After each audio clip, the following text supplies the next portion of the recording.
السلام علیکم ناظرین، میری بے چینی میں اضافہ ہونے لگا۔ میں بستر سے اٹھ کر صوفے پر آ کر بیٹھ گیا۔ میز پر رکھی شیشے کی سرائی میں سے پانی نکال کر پیا۔ کمرے میں صرف ٹیبل لیمپ ہی جل رہا تھا، جس کی روشنی بڑی خواب آلود تھی۔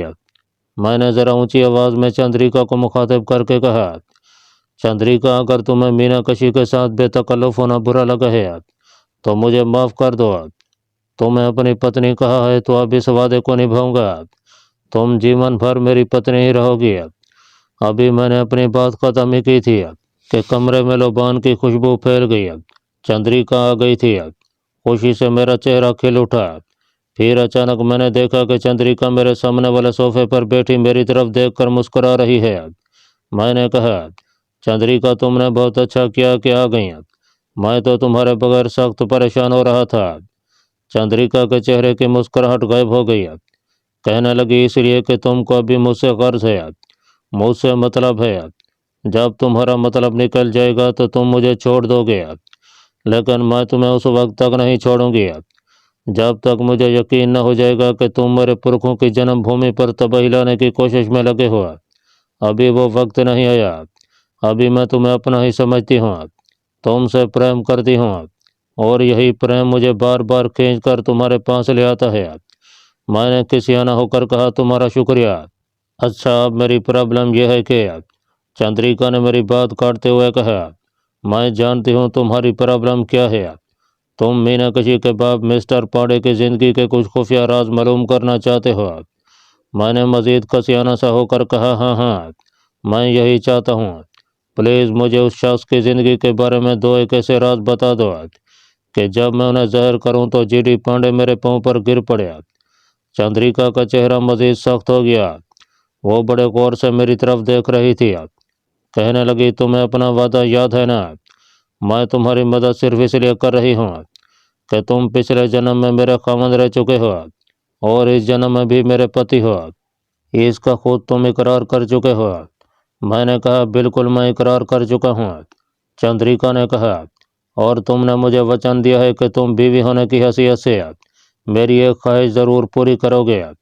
میں اس وقت اپنے ٹارگٹ پر اٹیک کرنے کے لیے بےتاب تھا۔ ٹارگٹ میرے سامنے تھا اور اس کے راستے کا پہلا قلعہ میں نے فتح کر لیا تھا۔ مجھے چندریکا کی کیا پرواہ تھی اگر میں اس سے کیا ہوا وعدہ پورا نہیں کرتا اور وہ مجھ سے ناراض ہو کر ہمیشہ کے لیے چلی جاتی ہے تو میرے لیے 100 بار جائے۔ مجھے صرف ابتدا میں اس کی مدد کی ضرورت تھی۔ میرا مشن ایسا تھا کہ مجھے مینا کشی پر پاؤں رکھ کر راہ کے چیف تک پہنچنا تھا۔ میں نے بڑی فراخ دلی سے کہا، چندریکا، مجھے اپنا وچن یاد ہے۔ تمہاری جو بھی خواہش ہوگی میں ضرور پوری کروں گا۔ مجھے راہ کے چیف جی ڈی پانڈے کی کوئی ایسی کمزوری، کوئی ایسی مشکل ضرور بتاؤ جس میں وہ پھنسا ہوا ہوا اور جس کو حل کر کے میں اس کا اعتماد حاصل کر لوں۔ چندریکا بولی، تو سنو، احمد آباد میں راہ کا چیف اور مینا کشی کا باپ mister G D Pandey sugar کا مریض ہے۔ اس کے گردوں میں پتھری بھی ہے۔ کبھی کبھی اسے گردے کے درد کا شدید دورہ پڑتا ہے۔ جس روز تمہیں مینا کشی اپنے ساتھ گھر لے جائے گی اس روز تمہاری موجودگی میں اسے گردے کا دورہ پڑے گا۔ تم اس کے پیٹ پر درد والی جگہ پر ہاتھ لگا دینا، وہ اسی وقت اچھا ہو جائے گا۔ دوسری بات یہ ہے کہ مسٹر پانڈے کی ترقی کی فائل دلی سیکریٹریٹ گئی ہوئی ہے، وہاں وہ 2 سال سے پڑی ہے۔ اس پر وزیر اعظم اندرا گاندھی کے دستخط ہونے باقی ہیں۔ اگر اندرا گاندھی کے دستخط ہو جائیں تو مسٹر پانڈے کو ترقی مل جائے گی اور اس کا مستقبل منور ہو جائے گا۔ تم اسے کوئی بھی تاریخ دے دینا اور کہہ دینا کہ فلاں تاریخ کو تمہاری فائل اندرا گاندھی کے دستخطوں کے ساتھ واپس آ جائے گی اور تمہیں ترقی مل جائے گی۔ میں تمہارے لیے یہ کام خود دلی جا کر اندرا گاندھی کے دل میں دستخط کرنے کا خیال ڈال کر فائل پر دستخط کروا لوں گی۔ بس اس کے سوا میں تمہارے لیے مسٹر پانڈے کے سلسلے میں کچھ نہیں کر سکتی۔ میں نے کہا، تمہارا شکریہ چندریکا، میرے لیے یہی بہت ہے، آگے میں خود سنبھال لوں گا۔ چندریکا صوفے پر سے اٹھ کھڑی ہوئی۔ میں بھی اٹھ کھڑا ہوا۔ وہ میرے قریب آ گئی۔ لوبان کی خوشبو تیز ہو گئی۔ اس نے میرا ہاتھ اپنے ہاتھوں میں لیا، پھر الٹے قدم پیچھے ہٹتے ہٹتے بند دروازے کے پاس جا کر میری نظروں سے غائب ہو گئی۔ میں بڑا خوش تھا، میری بے چینی دور ہو گئی تھی۔ چندریکا نے راہ کے چیف کو قابو میں لانے کے لیے میرے ہاتھ میں ترپ کے 2 پتے دے دیے تھے۔ اس کے بعد میں اطمینان سے سو گیا۔ دوسرے روز دن کے 10 بجے کے قریب میں نے کریم بھائی کو خفیہ نمبر پر فون کیا اور کہا کہ آپ سے ملاقات بہت ضروری ہے۔ اس نے کہا کہ 1 گھنٹے بعد ویران کوارٹر میں آ جانا، اور اس نے فون بند کر دیا۔ میں 1 گھنٹے بعد شہر سے باہر ریلوے لائن کے قریب جو ہمارا خفیہ کوارٹر تھا اور جس کے تہہ خانے میں میری کمانڈو جاسوسی کا سارا سامان پڑا تھا وہاں پہنچ گیا۔ کریم بھائی وہاں پہلے سے موجود تھا۔ میں نے اسے چندریکا سے اپنی رات والی ملاقات کے بارے میں کچھ نہ بتایا۔ میناکشی سے جو ملاقات ہوئی تھی اس کی پوری تفصیل سنا دیا اور کہا کہ میناکشی کے ذریعے اب میں راہ کے چیف سے ملنے والا ہوں۔ مجھے پوری امید ہے کہ میں اس شخص کو اپنا مرید بنانے میں ضرور کامیاب ہو جاؤں گا۔ کریم بھائی نے پوچھا، اس وقت تمہیں مجھ سے کیا کام ہے؟ میں نے کہا، شاید مجھے ٹرائیڈنٹ ہوٹل میں مزید کچھ روز قیام کرنا پڑ جائے۔ میرے پاس اس وقت تمہاری دی ہوئی رقم میں سے ہوٹل کے صرف 1 دن کا کرایہ باقی ہے۔ مجھے کچھ اور رقم کی ضرورت ہے۔ کریم بھائی بولا، مزید رقم تمہیں ہوٹل میں پہنچ جائے گی۔ تم شام کو 4 اور 5 بجے کے درمیان اپنے کمرے میں ہی رہنا۔ ایک لڑکا تمہارے لیے پھولوں کا گلدستہ لائے گا۔ اسی گلدستے کے اندر ایک لفافہ ہوگا۔ لفافے میں کچھ روپے ہوں گے۔ میں نے کریم بھائی کا شکریہ ادا کیا تو وہ بولا، شکریہ کی کوئی ضرورت نہیں۔ تمہیں اپنے مشن کی کارروائی تیزی سے آگے بڑھانی چاہیے۔ مجھے خبر ملی ہے کہ دیولالی کی پہاڑیوں میں بھارتی فوج کا جو بہت بڑا گولہ بارود کا ذخیرہ ہے، وہاں سے اس مہینے کے آخر میں اسلحہ سے بھری ہوئی ایک مال گاڑی جموں کی طرف روانہ ہونے والی ہے۔ مجھے یہ بھی خبر ملی ہے کہ اس گاڑی میں کشمیری مجاہدوں کے خلاف استعمال کیے جانے والے نیپام بموں کے راکٹ بھی بھاری تعداد میں ہوں گے۔ یہ نیپام بم والے راکٹ کشمیریوں کے گھروں کو آگ لگانے کے لیے استعمال ہوں گے۔ یہ سارا اسلحہ کشمیر کے محاذ پر کشمیری مجاہدوں کے خلاف استعمال کیا جائے گا۔ تمہارا کام یہ ہے کہ تم اس مال گاڑی کے دیولالی سے روانہ ہونے کا صحیح وقت معلوم کرو تاکہ دیولالی اور جموں کے درمیان کی جگہ پر اس گاڑی کو تباہ کیا جائے۔ میں نے کہا، میں یہ معلوم کر لوں گا، آپ بے فکر رہیں۔ کریم بھائی نے کہا، میں بے فکر رہوں یا نہ رہوں، تمہیں ہر حالت میں کشمیریوں کے خلاف استعمال ہونے والے گولہ بارود کی گاڑی کو راستے میں تباہ کرنا ہے۔ میں نے پرعزم لہجے میں کہا، میں اپنے دشمن کو بھی پہچانتا ہوں اور اپنے فرد کو بھی پہچانتا ہوں۔ مجھے اس بات کی ٹریننگ دی گئی ہے۔ میں اپنی جان خدا کے سپرد کر کے اسلام، پاکستان اور کشمیری مجاہدوں کی جنگ لڑنے یہاں آیا ہوں۔ کشمیری مجاہدین کے خلاف استعمال ہونے والے گولہ بارود کی مال گاڑی جموں نہیں پہنچ سکے گی۔ کریم بھائی نے اپنے کوٹ کی جیب سے چابی نکال کر دیا اور کہا، یہ کوارٹر کے خفیہ تہہ خانے کی چابی ہے۔ اگر تمہیں دلی شیر علی کو یا کشمیر کے محاذ پر کمانڈر شیروان کو ریڈیو ٹرانسمیٹر پر کوئی پیغام دینا پڑے تو یہاں آ جانا، مگر اس بات کا خاص طور پر خیال رکھنا کہ تمہارا کوئی پیچھا نہ کر رہا ہو۔ میں نے چابی لے لیا۔ کریم بھائی اس کے بعد اکیلا ہی چلا گیا۔ اس کے جانے کے بعد میں نے کوارٹر کا دروازہ بند کر کے تالا لگایا اور احمد آباد سے دلی جانے والی ریلوے لائن کی طرف ہو کر شہر کی طرف روانہ ہو گیا۔ ایک چوک سے ٹیکسی لیا اور اپنے ہوٹل میں پہنچ گیا۔ ہوٹل میں آیا تو معلوم ہوا کہ میناکشی کا 2 بار فون آ چکا تھا۔ اس نے ایک نیا فون نمبر لکھوایا تھا کہ میں آتے ہی اسے اس نمبر پر فون کر لوں۔ میں نے اسے فون کیا تو وہ ملنے کو بے چین تھی۔ کہنے لگی کہ میں ابھی آ رہی ہوں، بڑی ضروری بات کرنی ہے۔ میں نے بظاہر مصروفیت کا عذر پیش کیا مگر وہ نہ مانی اور بولی، میرے گرو دیو، میں آ رہی ہوں، اور اس نے فون بند کر دیا۔ کوئی 10 منٹ بعد وہ ہوٹل کے میرے کمرے میں تھی۔ آتے ہی اس نے جھک کر میرے گھٹنوں کو ہاتھ لگایا اور ہاتھ باندھ کر کہنے لگی، سوامی جی، آپ کہاں تھے؟ میں نے کئی بار فون کیا مگر آپ نہ ملے۔ میں نے کہا، سوامی نارائن جی کے مندر میں درشن کرنے گیا ہوا تھا، آؤ بیٹھو۔ وہ میرے پاس ہی صوفے پر بیٹھ گیا۔ کہنے لگی، میں نے پتا جی کے آگے آپ کا ذکر کیا تو وہ آپ سے ملنے کو بے چین ہو گیا۔ کہنے لگے، ایسے انتریامی سوامی جی سے مل کر مجھے بڑی خوشی ہوگی۔ میں نے پتا جی کو سب کچھ بتایا ہے کہ کس طرح آپ نے میری خفیہ بیماری پہچان لیا اور مجھے میری گاڑی کی گمشدہ چابیاں بھی لا کر دے دیں۔ میں نے دل میں کہا کہ تمہارے پتا جی سے تو میں ایسا ملوں گا کہ وہ ساری عمر یاد رکھیں گے۔ उस कम बखत से मिलने के लिए तो मैंने ये सारा ड्रामा रचाया है। ऊपर से मैंने नफ़ी में सर हिलाते हुए कहा, नहीं नहीं मीनाक्षी, मैं जोगी साधु आदमी हूँ, बड़े अफसरों को नहीं मिला करता। तुम्हारे पास तो इसलिए आ गया हूँ कि शिव जी भगवान का इशारा मिला था कि तुम्हारे पास जाऊँ और तुम्हें यह खुशखबरी सुनाऊँ कि तुम एक रोज़ हिंदुस्तान की बहुत बड़ी डांसर बनने वाली हो। मीनाक्षी ने बड़ी अकीदत से मेरा हाथ अपने हाथों में ले लिया। स्वामी जी, कल तो आपने कहा था कि आप मेरे घर ज़रूर आएंगे, फिर आज इनकार क्यों कर रहे हैं? मैंने कहा, वो तो मैं सिर्फ तुम्हारी खातिर तुम्हारे घर जाने को कह रहा था। मीनाक्षी की आंखों में आंसू आ गया। कहने लगी, स्वामी जी प्लीज़ मेरे पिताजी को अपने दर्शन ज़रूर दें, उनको शुगर की तकलीफ़ है, गुर्दे में भी पथरी है। आज गुर्दे में थोड़ी थोड़ी दर्द हो रही थी, वरना वो तो मेरे साथ ही आते। मैंने दिल में कहा, मेरी ख्याली बीवी और हवाई मखलूक चंद्रिका ने अपना काम करना शुरू कर दिया था और मिस्टर पांडे के गुर्दे पर हमला कर दिया था। मैंने कहा, अच्छा तुम्हारी खातिर मैं शाम को तुम्हारे पिताजी से मिलने चला चलूँगा। मीनाक्षी बड़ी खुश हुई, उसने मेरे दोनों हाथों को चूम लिया और उसके साथ आंखें लगाई और कहा कि मैं शाम को लेने खुद आऊँगी। वो चली गई। शाम तक मैं अपने कमरे में ही पड़ा रहा। मुझे मालूम था कि शाम को 4 और 5 बजे के दरमियान करीम भाई का भेजा हुआ कोई लड़का मेरे लिए मज़ीद रकम लेकर आ रहा है। ठीक 4:30 बजे मेरे दरवाजे पर दस्तक हुई। मैंने दरवाज़ा खोला तो बाहर एक लड़का हाथ में फूलों का गुलदस्ता लिए खड़ा था। गुलदस्ते के गिर्द सुर्ख रंग का कागज़ लिपटा हुआ था। उसने मुझे नमस्कार किया और बोला, सर ये आपके लिए है। मैंने लड़के को 5 रुपये इनाम दिया और गुलदस्ता लेकर दरवाज़ा बंद कर दिया।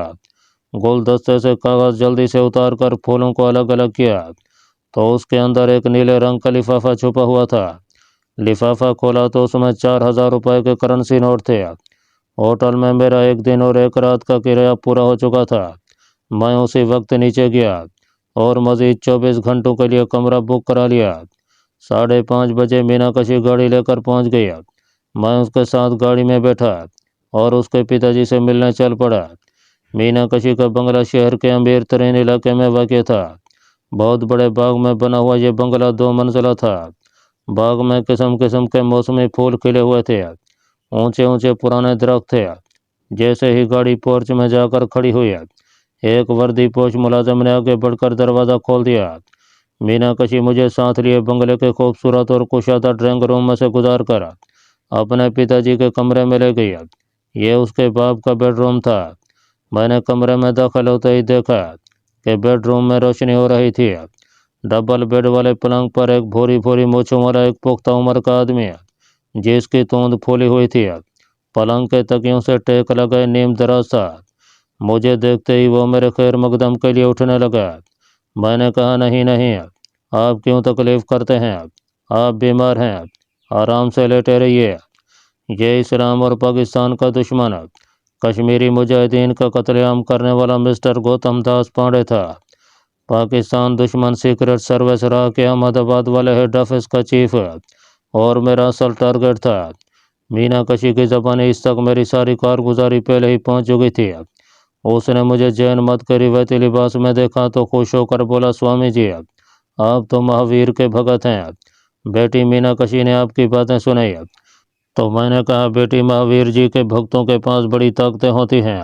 आपसे मिलकर मुझे बड़ी खुशी हुई है। उसकी बातों से लगता था कि उस पर मेरी शख्सियत का इतना रौब नहीं बैठ सका जितना रौब उसकी बेटी मीनाक्षी पर पड़ चुका था। मीनाक्षी को मेरी ताकत का तजर्बा हो चुका था।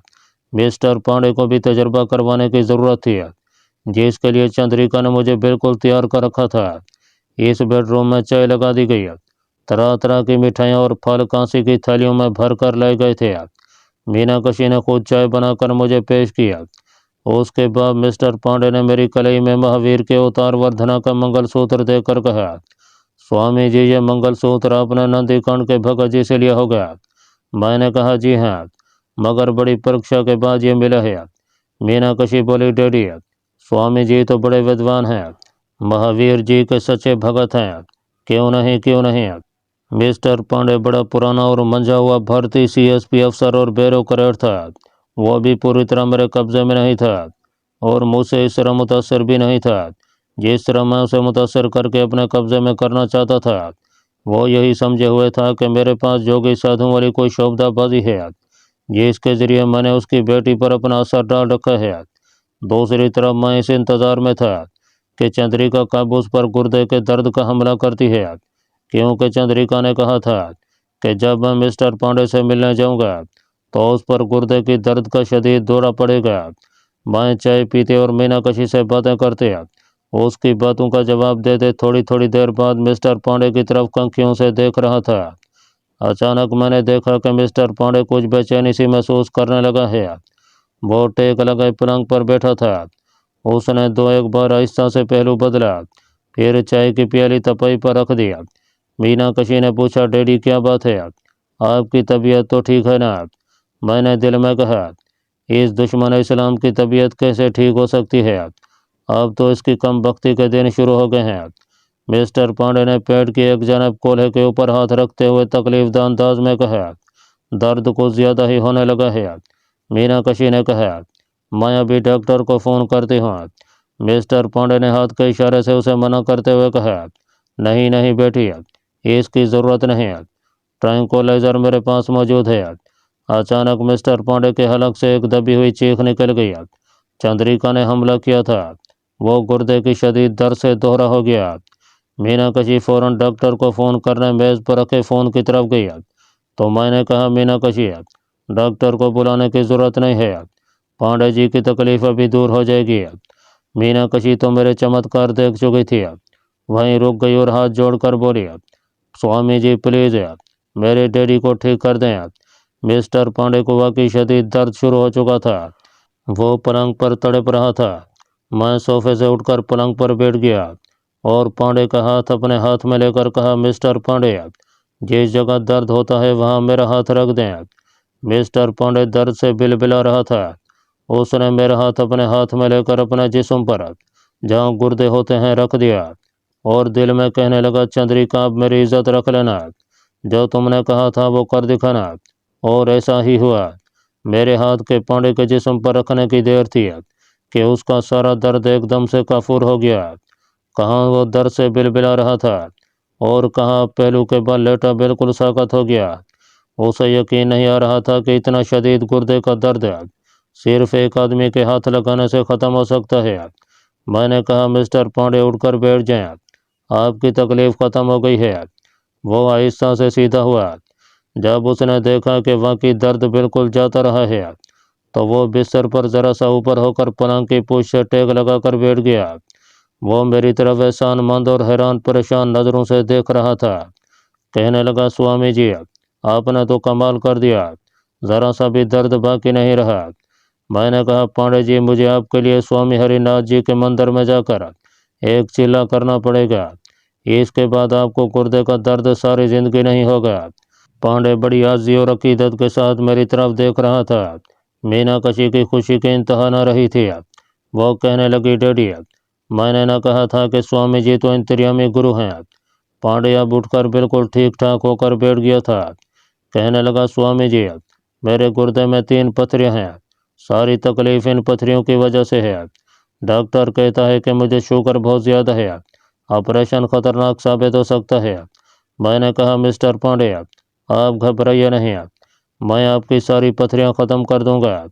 मैं ये काम एकदम नहीं करना चाहता था। मैं चाहता था कि वो मेरे नीचे लगा रहे और उसे मेरी ज़रूरत महसूस होती रहे। अब वक्त आ गया था कि मैं ट्रिप का दूसरा पता निकालूँ जो मुझे चंद्रिका ने दिया था। मैंने पांडे से कहा, ज़रा मुझे अपना हाथ दिखाएं। उसने अपनी भद्दी सी फूली हुई हथेली बड़े इश्तियाक और अकीदत के साथ मेरे आगे कर दिया। मुझे इस हथेली पर सिवाय बेकार किस्म के लकीरों के और कुछ भी नज़र नहीं आ रहा था। मैंने बड़े माहिर हाथ देखने वालों की अदाकारी करते हुए उसकी हथेली को इधर से उधर दबा कर देखा और कहा, अपना हाथ पीछे कर लें।